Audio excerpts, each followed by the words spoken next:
Hello, good evening to all of you. तो दोस्तों, हमने लास्ट लेक्चर में, आपको याद होगा, जितना भी संविधान था मैंने बताया था, मूल संविधान था जो हमारा। तो मूल संविधान में हमारे कितने 22 भाग थे। 22 से जो 25 हुए थे यानी 25 हुए थे, उसमें से कौन हटा था, कौन जोड़ा गया था, इसको मैंने डिटेल से समझाया था आपको। ठीक है ना। अब इस लेक्चर में हमें जो अनुसूचियों में बदलाव किया गया है, वो अनुसूचियों में क्या क्या बदलाव किया गया है, जरा इस पे नज़र डाल लेते हैं कि अनुसूचियों में कौन कौन सी अनुसूचियों में क्या बदलाव किया गया है। देखिए, अगेन एंड अगेन बोल रहा हूँ कि भाई इसमें से क्वेश्चन पूछा जाता है, और ये जो क्लासेस हैं, आपको वनडे एग्जाम से लेकर के यूपीएससी के पीटी तक आप कोई भी क्वेश्चन इससे बाहर नहीं जाएगा, मैं आपको अगेन बोल रहा हूँ। ठीक है ना। और आप ये नहीं ले लीजिएगा, जब मैं वनडे एग्जाम के, बहुत सारे कई बार ऐसा भी होता है कि आप, मैं जब वनडे एग्जाम बोलूं कि वनडे एग्जाम से किसी भी एग्जाम को लेकर के और यूपीएससी पीटी तक, तो कुछ स्टूडेंट सोचते हैं कि अच्छा यूपीएससी के लिए है, कुछ स्टूडेंट सोचते हैं अच्छा वनडे एग्जाम के लिए। तो ऐसा नहीं है। मैं बहुत डिटेल, जितना इसमें डिटेल बताया जा सकता है उसको मैं कवर करता हूं। चलिए, तो हमारा जो अनुसूची में, तो अनुसूची भाई 8 से हमारा जो मूल संविधान था, मूल संविधान में आपको याद होगा कि हमारा जो मूल संविधान में 8 अनुसूची थी। ठीक है ना। जो हमारा मूल संविधान था उसमें 8 अनुसूची थी। उस 8 अनुसूचियों में से 12 अनुसूची हो गई। तो कहाँ फिर बदलाव किया गया, कौन सी अनुसूची कब जोड़ी गई, इसके बारे में जरा बात कर लेते हैं। तो पहला संविधान संशोधन जो हुआ 1951 में, ध्यान रखिएगा, पहला संविधान संशोधन, फर्स्ट कॉन्स्टिट्यूशनल अमेंडमेंट, ये सीए में कॉन्स्टिट्यूशनल अमेंडमेंट लिख रहा हूं। तो पहला संविधान संशोधन होता है 1951 में, यानी पहली बार। ठीक है। इसमें क्या 9वीं अनुसूची जोड़ी गई, जो 9वीं अनुसूची क्या करी गई, 9वीं अनुसूची जोड़ी गई, 9वीं अनुसूची। इसको हालांकि मैं डिटेल से बताऊंगा, लेकिन फिर भी मैं बता देता हूं। ठीक है।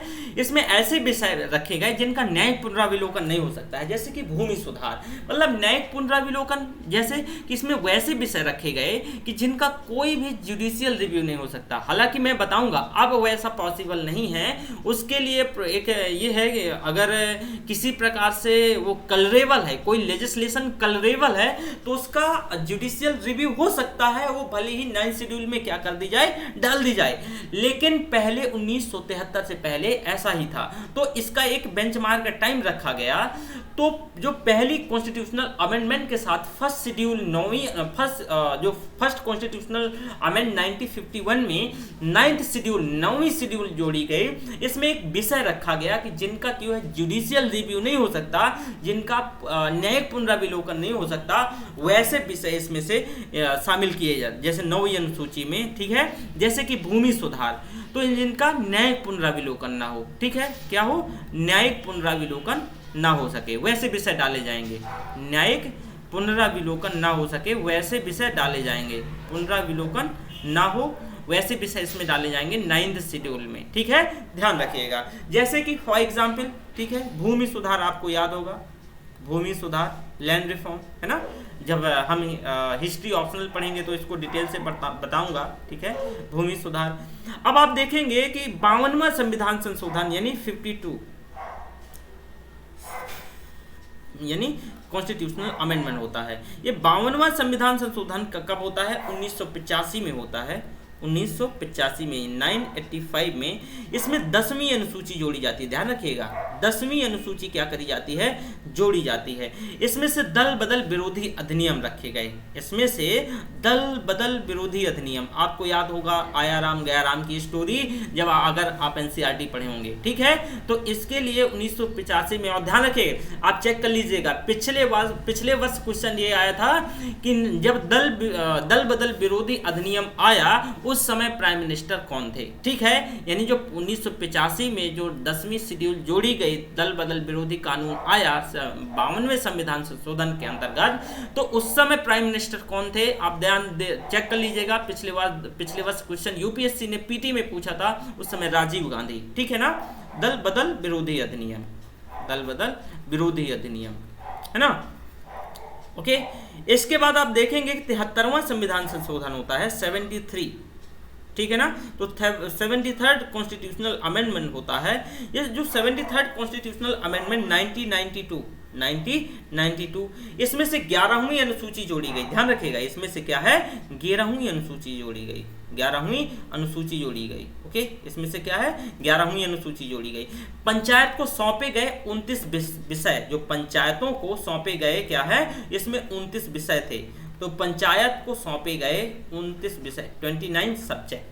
ठीक है, ये 11वीं अनुसूची में हुआ। ध्यान रखिएगा, 8 से 12 में कर रहा हूं, ये कैसे हुई इन्हीं चीज पे ध्यान रखिएगा। आप बता सकते हैं कि भाई कब कब कितना कैसे बढ़ा। ठीक है, देखिए एकदम जीरो लेवल से, ये बहुत रेयर ही टीचर ये चीज पढ़ाते हैं। ठीक है, इसके बाद देखेंगे जो पंचायत को सौंपे जाने वाले 29 विषय थे, इसके बाद 74वां संविधान संशोधन होता है 74th, और इसमें से 74th जो कॉन्स्टिट्यूशनल अमेंडमेंट होता है 1992 में ही, इसमें से हमारी 12वीं अनुसूची जोड़ी गई। और नगर पालिकाओं को जो सौंपे जाने वाले 18 विषय थे, ये क्या है, नगर पालिकाओं को जो सौंपे जाने वाले 18 विषय इसमें से थे। ठीक है, यानी नगर पालिकाओं को सौंपे जाने वाले कितना, 18 विषय। ध्यान रखिएगा। ठीक है, तो ये तो कुछ रहा। इसमें जो हमारे जो शेड्यूल जोड़ी गई, आपको याद होगा मैंने बताया था कि जो बहुत बिगर पार्ट है तो उसको शेड्यूल के माध्यम से क्या कर दिया गया है, डिवाइड कर दिया गया है। ठीक है, तो शेड्यूल भी मैंने लास्ट लेक्चर में हालांकि इसके बारे में बात करी थी। अब आप देखेंगे जो भारत का संविधान है, ये करीब 60 देशों से क्या किया गया है, ये 60 देशों से प्रेरित है, ये उसके प्रोविजंस डाले गए हैं। ठीक है, तो इसके स्रोत देखेंगे कि हमारे भारत के संविधान में आंतरिक स्रोत भी हैं और बाह्य स्रोत हैं। तो भाई आंतरिक स्रोत क्या है, बाह्य स्रोत क्या है, जरा इस पे आप थोड़ा सा 1 मिनट का नजर डाल लीजिए। अगर बात करते हैं दोस्तों, तो भारत के संविधान के आंतरिक स्रोत और बाह्य स्रोत, ठीक है, स्रोत भारत के संविधान के, तो आप देखोगे कि अगर स्रोत की तो आंतरिक स्रोत और बाह्य स्रोत, तो एक तरफ हम लिख लेते हैं आंतरिक स्रोत और दूसरी तरफ क्या है, बाह्य स्रोत। क्या है, आंतरिक स्रोत और यहाँ बाह्य स्रोत। तो देखोगे जो आंतरिक स्रोत है, तो भारत शासन अधिनियम से अगर देखें, जो भारत शासन अधिनियम है, भारत शासन अधिनियम, ये इसका करीब 2/3 भाग, 2/3 हिस्सा, यानी करीब 70 को भारत शासन अधिनियम 1935, ध्यान रखिएगा 1935 से भारत के संविधान में करीब 70% हिस्सा इसी से लिया गया। भारत शासन अधिनियम 1935, ये 1935 लिखा है, मैं 9 बड़ा अजीब बनाता हूँ। ठीक है, 1935, तो इसका 2/3 हिस्सा हमारे भारत के संविधान का इसी से लिया गया। वहीं फिर बाह्य स्रोत हैं, बाह्य स्रोतों की बात करें तो अन्य देशों में देखेंगे कि कौन कौन क्या क्या चीजें कहां से ली गई। वहीं इसके कैरेक्टर्स ही हैं, ध्यान रखिएगा, भारत के संविधान के कुछ कैरेक्टर्स हैं। वहीं भारत का जो संविधान है वो सार्वभौमिक वयस्क मताधिकार क्या है, इसका ये भी कैरेक्टर है।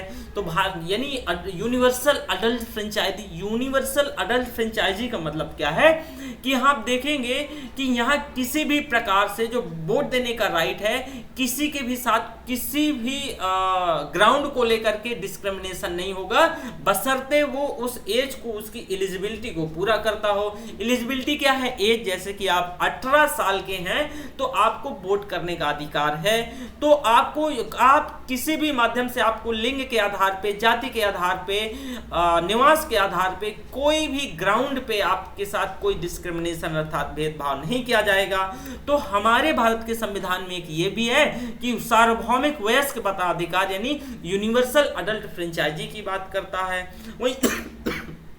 वही भारत का संविधान आप देखोगे नागरिकों के मौलिक अधिकार और कर्तव्यों के साथ साथ DPSP, directive principle of state policy, क्या करता है, इसकी भी हमारे यहाँ भारत के ये भी कैरेक्टर्स हैं। ठीक है, तो भारत के संविधान में ये भी आंतरिक स्रोत के ही अंतर्गत ये सारी चीजें क्या करी गई हैं इसमें से। वहीं आप देखेंगे भारत के संविधान केंद्र की प्रधानता वाली संघात्मक व्यवस्था को क्या करता है, स्वीकार करता है। ठीक है, मैं स्रोत के अंदर मैं कैरेक्टर्स के अंतर्गत ये चीज़ों को कुछ डिफाइन करने की कोशिश कर रहा हूँ। हम देखेंगे आगे कि जो संघात्मक व्यवस्था है वो क्या होती है। देखिए, अगर हम संघात्मक व्यवस्था की बात करें तो केंद्र और राज्य के बीच समान शक्ति तो हो, लेकिन इसमें जो भारत की संघात्मक व्यवस्था है, देखिए एक्चुअल में संघात्मक व्यवस्था का मतलब क्या है कि जो केंद्र और राज्य की शक्तियों का जो बंटवारा हो वो ऑलमोस्ट क्या हो, जो समान हो, इक्वल हो। ठीक है, ये तो इसकी संघात्मक यानी इसकी यूनिटरी होने की क्या है, ये कंडीशन है। ठीक है, मतलब यूनियन होने का ये क्या है, उसकी फेडरल होने की कंडीशन है। ठीक है, तो बात देखेंगे कि भारत के संविधान का जो कैरेक्टर क्या है कि ये क्या है, ये संघात्मक है या अर्ध संघात्मक है, वो आगे हम बात करेंगे। वही मैंने बताया संघात्मक के अंतर्गत कि जो स्टेट और सेंट्रल का जो पावर है वो ऑलमोस्ट क्या होगा, इक्वल होगा। वहीं क्योंकि वहां देखोगे कि केंद्र और राज्य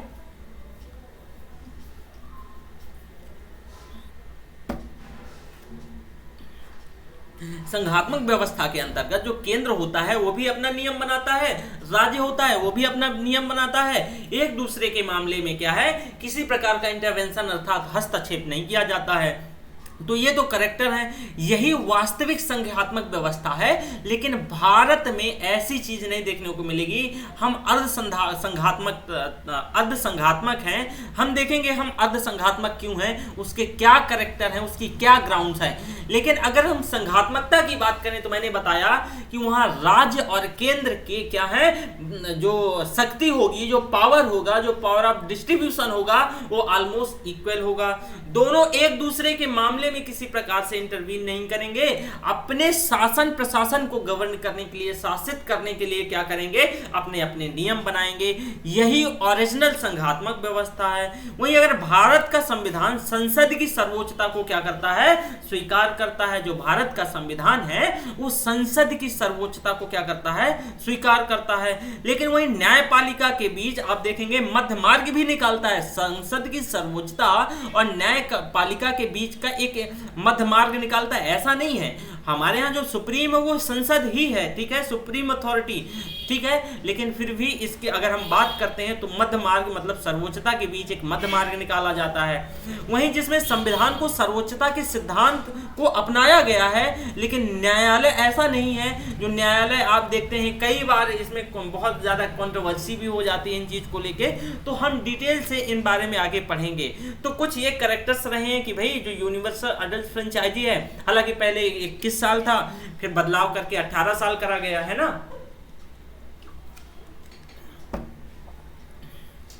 तो ये सारी चीजें रही हैं। तो थोड़ा सा प्रस्तावना में आप देखोगे, प्रस्तावना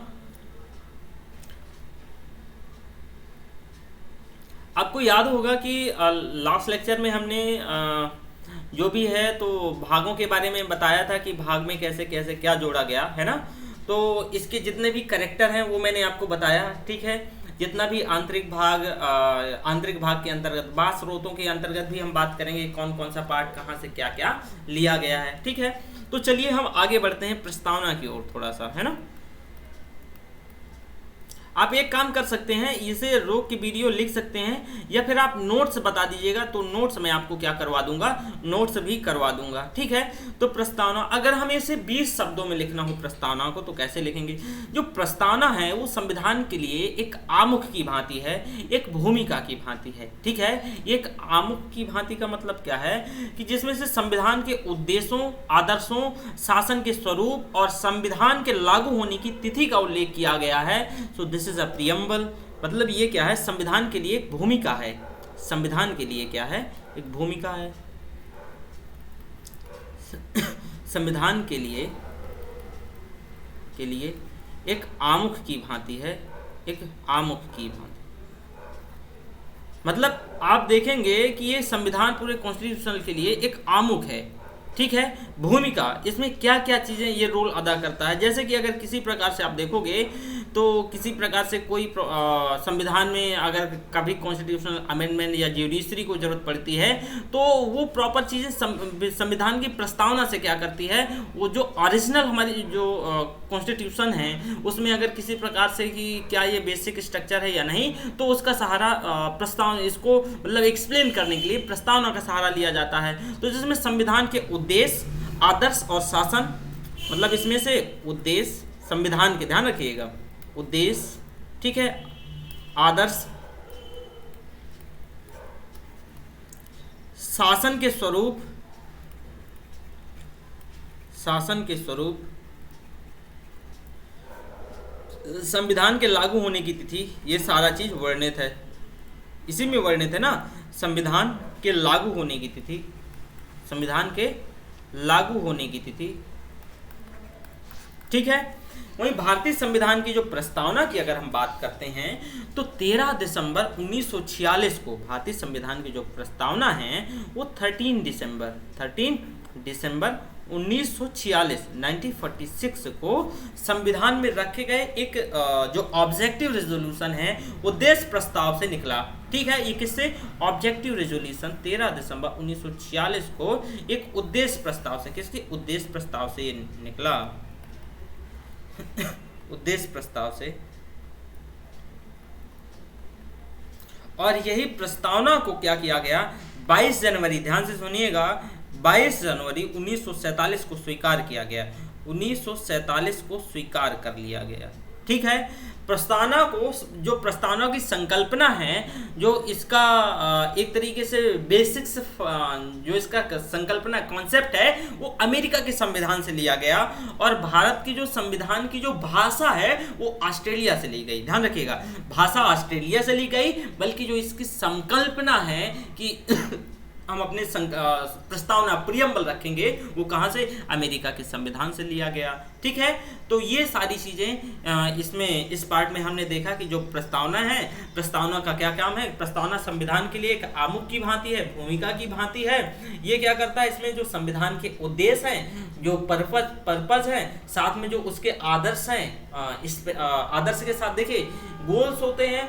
अगर हम इसकी बात करते हैं आदर्श, देखिए एक इंस्पिरेशन होते हैं, ठीक है, और कुछ अचीवमेंट होते हैं, है ना, जैसे कि आइडियल्स कह सकते हैं। सो आइडियल्स जो हम अचीव कर चुके हैं, कुछ ऐसी चीज होती नहीं भी, ठीक है। एस्पिरेशंस क्या होती हैं, जो अचीव नहीं कर पाए हैं, तो सब इसी में चीजें मेंशन करी गई हैं, ठीक है। इसको हम बहुत डिटेल से इसके एक एक वर्ड को क्या करेंगे, बहुत डीपली एक्सप्लेन करेंगे।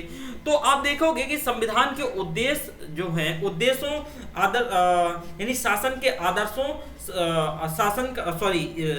आदर्शों और शासन के स्वरूप के साथ साथ इसके संविधान में लागू होने की तिथि का भी इसके साथ मेंशन करा गया है। वहीं भारतीय संविधान की जो मैंने बताया, जो इसका ऑब्जेक्टिव रेजोल्यूशन है, ये प्रस्तावना नेहरू द्वारा 13 दिसंबर 1946 को क्या किया गया, संविधान में रखे गए एक ऑब्जेक्टिव रेजोल्यूशन, देखिए इस समय नेहरू द्वारा नहीं, ठीक है, मैं कह रहा हूं 13 दिसंबर 1946 को नेहरू द्वारा इसे ऑब्जेक्टिव रेजोल्यूशन, जो ये एक उद्देश्य प्रस्ताव से निकला, और इसको 22 जनवरी 1947 को भारत के संविधान ने क्या कर लिया, अपना लिया, स्वीकार कर लिया, ठीक है। मैंने इसके बारे में और भी बताया कि भाई इसका जो संकल्प है, इसकी जो कॉन्सेप्ट है, इसकी जो ये संकल्पना अमेरिका से ली गई है, और इसकी भाषा क्या है, इसकी भाषा ऑस्ट्रेलिया के संविधान से प्रेरित है ना। तो यहाँ तक हमने आप चीज़ों को देखा, ठीक है।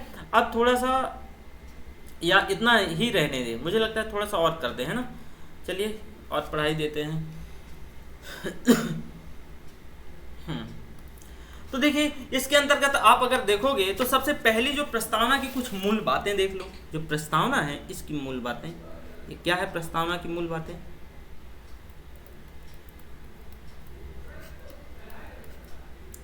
प्रस्तावना की मूल बातें, ठीक है।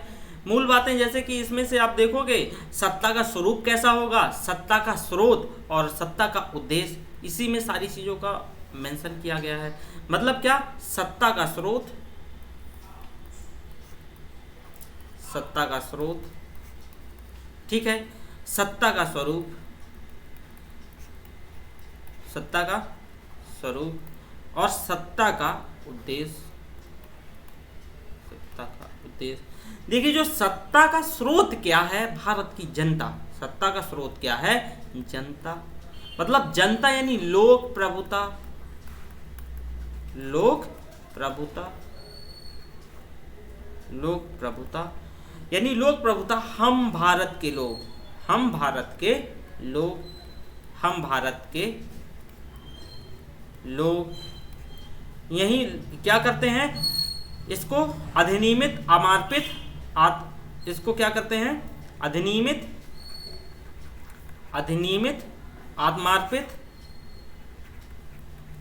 आत्मार्पित और क्या करते हैं, हम भारत के लोग इसको अधिनियमित आत्मार्पित और स्वीकार करते हैं। ठीक है, क्या करते हैं, स्वीकार करते हैं। तो कौन, हम भारत के लोग स्वीकार करते हैं।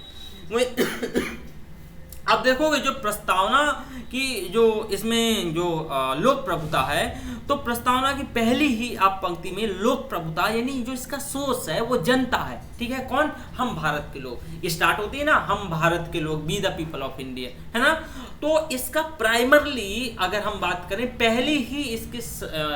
पहले ही वर्ड में हम भारत के लोग, मतलब इसका जो सोर्स कौन होगा, भारत की जनता होगी, लोक प्रभुता होगी, लोक प्रभुता भारत के लोग होंगे, वही इसको क्या कर रहे हैं, अडॉप्ट कर रहे हैं। ठीक है, आत्मार्पित कर रहे हैं, अधिनियमित कर रहे हैं। वही सत्ता का स्वरूप क्या होगा, इसको जरा थोड़ा सा आप नजर डालिएगा, कैसा होगा सत्ता का स्वरूप, प्रस्तावना में है ना सत्ता का स्वरूप कैसा होगा, तो जरा सत्ता के स्वरूप को देखें। सत्ता का स्वरूप, अब अगर सत्ता के स्वरूप की बात करते हैं तो संपूर्ण प्रभुत्व यानी सॉवरेंटी की बात करी गई है। संपूर्ण प्रभुत्व, समाजवादी,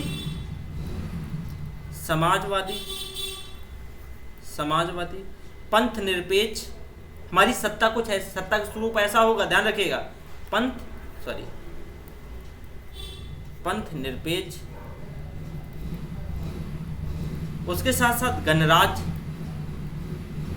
इसको हम डिटेल से सारे वर्ड को एक्सप्लेन करूंगा। ठीक है, आपको परेशान होने की जरूरत नहीं है यहाँ।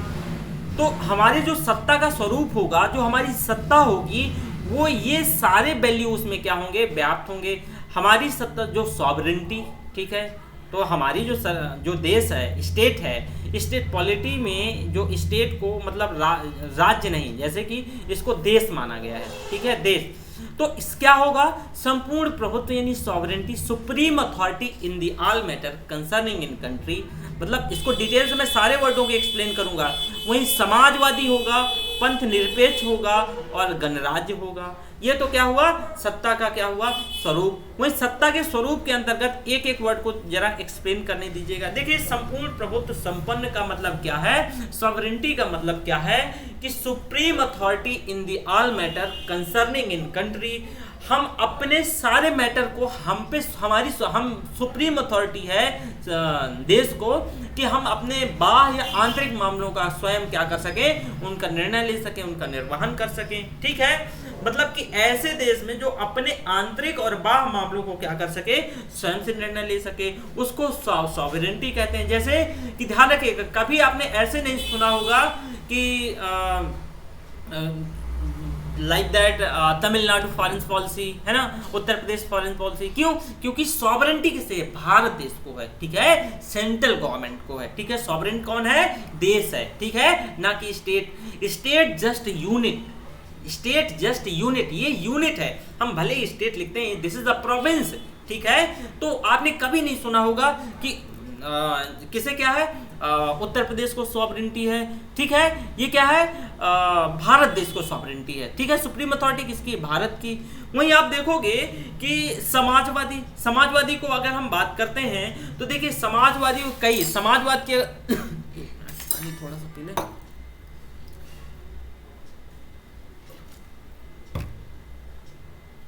देखिए, समाजवाद एक विचारधारा है, इसमें कई बातों पर बल दिया जाता है। अगर समाजवाद की बात करें, देखिए आपने संप्रभुता वर्ड देखा, संप्रभुता मुझे उम्मीद है कि किसी प्रकार में आपको कोई डाउट नहीं होगा, है ना। आपने क्या देखा, संप्रभुता। ठीक है, तो चलिए संप्रभुता भी लिख दूंगा, पहले समाजवाद भी मैं आपको बता देता हूँ समाजवाद क्या है। देखिए, एक एक वर्ड को मैं एक्सप्लेन कर रहा हूँ। ये सारी चीज, हमारा सत्ता का स्वरूप क्या होगा, कहाँ पता चलता है, ये हमारे प्रियम्बल से पता चलता है। तो भाई सत्ता का स्वरूप कैसा होगा, तो उसमें बोला है कि समाजवादी होगा, समाजवादी भी होगा, धर्मनिरपेक्ष होगा यानी पंथ निरपेक्ष होगा, लोकतांत्रिक होगा, डेमोक्रेटिक होगा, रिपब्लिक होगा यानी गणराज्य, और दूसरा क्या है, सॉवरेंटी यानी संपूर्ण प्रभुत्व संपन्न होगा। मैंने संपूर्ण प्रभुत्व संपन्न को तो बताया कि क्या है, संपूर्ण जो प्रभुत्व संपन्न है, प्रभुत्व संपन्न, इसको मैंने बताया कि supreme authority in the all matter concerning in country. Okay, अब समाजवाद मतलब, समाजवाद का मतलब कि मैंने बताया ये एक प्रकार की विचारधारा है। ये क्या है, एक विचारधारा है। ये क्या है, एक विचारधारा है। इसका मतलब क्या है, ये कुछ बातों पे बल दिया जाता है इसमें। जैसे कि आप देखोगे कि संपत्ति का समाजीकरण, जो संपत्ति है उसका डिस्ट्रीब्यूशन, ठीक है, यानी संपत्ति का क्या करना है, समाजीकरण, समाजीकरण, ठीक है, समाजीकरण। वहीं इसके साथ साथ समानता की बात करता है। ये तो बड़े आदर्श वर्ण हैं, समानता, है ना। समानता के साथ शोषण विहीनता, मतलब शोषण से मुक्त, ठीक है, किसी का कोई डिस्क्रिमिनेशन नहीं होगा, शोषण विहीनता। ये बड़ा ही होगा, है ना, कई बार मात्राओं का बड़ा हेर फेर हो जाता है। तो शोषण विहीनता, शोषण विहीनता। इसके साथ साथ आप शोषण विहीनता के साथ देखोगे जैसे कि वंचित और जो शोषित वंचित पीड़ित हैं उनका कल्याण, यानी शोषित वंचित पीड़ितों का क्या है, शोषित वंचित पीड़ित का कल्याण, उनको मुख्य धारा में जोड़ना, ठीक है। ये तो इसके क्या है, इन बातों पे समाजवाद के लिए बल दिया जाता है। तो आप देखोगे कि अगर जो समाजवादी विचारधारा मेनली दो भागों में, इसको, इस विचारधारा को दो भागों में बांट के देख सकते हैं। एक लोकतांत्रिक समाजवाद, तो भारत की जो प्रियम्बल में समाजवाद की बात करी गई है वो लोकतांत्रिक समाजवाद। हम समाजवाद के ये सारे मूल्यों को प्राप्त करेंगे लेकिन लोकतांत्रिक माध्यम से, किसके, लोकतांत्रिक माध्यम से, ठीक है, लोकतांत्रिक माध्यम से, ना कि क्या है, मार्क्सिज्म फिलॉसफी को फॉलो करते हुए, ठीक है। मार्क्सिज्म फिलॉसफी क्या है, सेम चीजें कहता है, ध्यान रखिएगा। मार्क्सिज्म, देखिए समाजवाद की हम जहां बात करते हैं तो एक मार्क्सवाद का विचार आता है, वहीं एक लोकतांत्रिक समाजवाद आता है। लोकतांत्रिक समाजवाद का मतलब क्या है कि ये सारी चीजें प्राप्त करी जाएंगी, संपत्ति का समाजीकरण होगा, समानता लाई जाएगी, शोषण विहीनता, किसी का शोषण नहीं होगा, शोषित वंचित पीड़ित को समाज की मुख्य धारा में जोड़ा जाएगा, तो वह लोकतांत्रिक साधनों के माध्यम से, मतलब चुनाव के माध्यम से, सरकार की नीतियों के माध्यम से, ना कि हिंसा के माध्यम से, ना ही वर्ग संघर्ष के माध्यम से, ना ही क्रांति के माध्यम से। मार्क्स क्या कहता है, जो मार्क्सियन फिलॉसफी है उसका भी सेम उद्देश्य है कि भाई संपत्ति का समाजीकरण होनी चाहिए, इसका एक्यूमुलेशन नहीं होना चाहिए, एक जगह इसका सेंट्रलाइजेशन नहीं होना चाहिए, और इक्वेलिटी होनी चाहिए, शोषण विहीनता नहीं होनी चाहिए, और शोषित वंचित का कल्याण होना चाहिए। लेकिन वो क्या कहता है कि उसका माध्यम क्या है प्राप्त करने का, वो कहता है कि ये ऐसे ही नहीं प्राप्त होगा, इसके लिए क्या करना होगा, वर्ग संघर्ष की जरूरत पड़ेगी। वर्ग संघर्ष की बात करता है मार्क्स, उसके साथ साथ क्या है, हिंसा की बात करता है, हिंसा की बात करता है, और ये तो हमारी कभी वैल्यू में ही नहीं रही है ना। क्रांति की बात करता है, बोलता है बिना क्रांति के कुछ बदलने वाला नहीं है। तो ये मार्क्सियन फिलॉसफी है, ठीक है। ये मार्क्स ने, ये जो चीन के माओ ने यही विचारधारा अपनाई। और आप देखेंगे भारत का जो नक्सलवादी है, नक्सलवाद का जो जन्म है, हम लैंड रिफॉर्म जब पढ़ेंगे उससे हम बताएंगे आपको कि जो वेस्ट बंगाल है वहाँ एक नक्सलवादी गांव पड़ता है, तो वहाँ से लैंड रिफॉर्म, देखिए लैंड रिफॉर्म हो क्या रहा था, लैंड रिफॉर्म हो रहा था उस समय जो लैंडलॉर्ड थे, तो जो पीजेंट्री क्लास था, तो पीजेंट्री क्लास ने क्या कर दिया, जो कुछ कम्युनिस्ट विचारधारा को फॉलो करते थे और उनके साथ कुछ गलत भी हुए, ये चीज़ तो हालांकि देखने को मिलती है। तो इनने पूरा जो लैंडलॉर्ड का पूरा एक वही कुनबा ही जला दिया, ठीक है। तो जो और आप देखेंगे करीब आज 250 यानी 243 जिलों में एक रेड कॉरिडोर है, ठीक है। क्या है, एक रेड कॉरिडोर बना है जाके तमिलनाडु से लगा के उधर वहां अरुणाचल तक। तो ये जो रेड कॉरिडोर है, ये रेड कॉरिडोर करीब 243 जिलों में भारत में जो नक्सलवाद प्रभावित जिले हैं वो इसी विचारधारा को फॉलो करते हैं। उनका क्या है, वो भी समानता लाना चाहते हैं, वो है संपत्ति का समाजीकरण कहते हैं, समानता लाना चाहते हैं, शोषण विहीनता से मुक्त करवाना चाहते हैं, शोषण विहीनता मतलब शोषण से मुक्त करवाना चाहते हैं और शोषित वंचित को ये मुख्य धारा में लाना चाहते हैं। लेकिन ये क्या कहते हैं कि भाई ऐसे तो नहीं होगा, आप लोकतांत्रिक साधनों से 70 साल के बाद भी ऐसा नहीं कर पाए हो तो कब कर पाओगे। तो ये क्या करते हैं कि ये वर्ग संघर्ष के माध्यम से, हिंसा के माध्यम से लोगों की जमीन संपत्ति का डिस्ट्रीब्यूशन करते हैं। ठीक है, तो ये भारत के नक्सलवाद की विचारधारा है। तो आज हम यहीं तक देखेंगे, कल हम देखेंगे लोकतांत्रिक साधन। मैंने बताया हम क्या है, हमारा जो प्रियम्बल है समाजवाद का, हम लोकतांत्रिक मूल्यों को फॉलो तो करेंगे लेकिन लोकतांत्रिक साधनों के माध्यम से, जैसे कि जो संसद के कानून, इलेक्शन के माध्यम से, योजना आयोग तो अब नहीं है, नीति आयोग, तो नीति आयोग की जो भी पॉलिसीज होंगी और जो हमारी दूसरी पॉलिसी होंगी उसके माध्यम से हम क्या करेंगे, ये समाजवाद को एक्सपेक्ट करेंगे। तो ये तो हमारी विचारधारा है। ठीक है, हालांकि आजकल जो ये गवर्नमेंट है ये समाजवाद की बजाय ये क्या है, ये आपको पता है पूंजीवाद की ओर ज्यादा टिल्ट होती दिखाई दे रही है, टिल्ट मतलब झुकती हुई दिखाई दे रही है। खैर ये अपना अपना सोच है। तो फिर हम अगली क्लास में मिलेंगे। आपसे उम्मीद करता हूं कि ये डिटेल में, देखिए मैं बार बार बोल रहा हूं, मैंने सेम चीज आपको बताया संपूर्ण प्रभुत्व संपन्न भी, कि भाई संपूर्ण प्रभुत्व संपन्न से तात्पर्य है कि कोई देश का आंतरिक या बाह्य कोई भी मैटर हो, कोई भी मामला हो, वह क्या करेगा, वह स्वतंत्र है निर्णय लेने के लिए। इसी को संपूर्ण प्रभुत्व संपन्न कहते हैं, इसी को सॉवरेनिटी बोलते हैं, सुप्रीम अथॉरिटी। क्या, supreme authority in the all matters, all matters सभी मामलों में, चाहे वो आंतरिक हो, चाहे इंटरनल हो, चाहे वो एक्सटर्नल हो। ठीक है, concerning in country deal with the same country, मतलब डील, जैसे कि सॉवरेन मतलब वही डील करता है, उसको पूरे निर्णय है, वो पूरी स्वतंत्रता है, वो अपनी चीजों को कैसे क्या करे, कैसे चलाए, ये उसकी क्या है, सुप्रीम अथॉरिटी। कोई उसे बाहर से डायरेक्ट नहीं करेगा कि भाई ऐसा करो ऐसा करो। ठीक है, सो हम अगले में जो हमारा गणराज्य होगा, गणराज्य के साथ साथ लोकतांत्रिक गणराज्य पढ़ेंगे। इसी में जो वर्ड है जो सत्ता के स्वरूप के अंतर्गत, उसमें पंथ निरपेक्ष और क्या पढ़ेंगे, लोकतंत्र पढ़ेंगे। ठीक है, so thank you very much, फिर मिलेंगे। आप अपना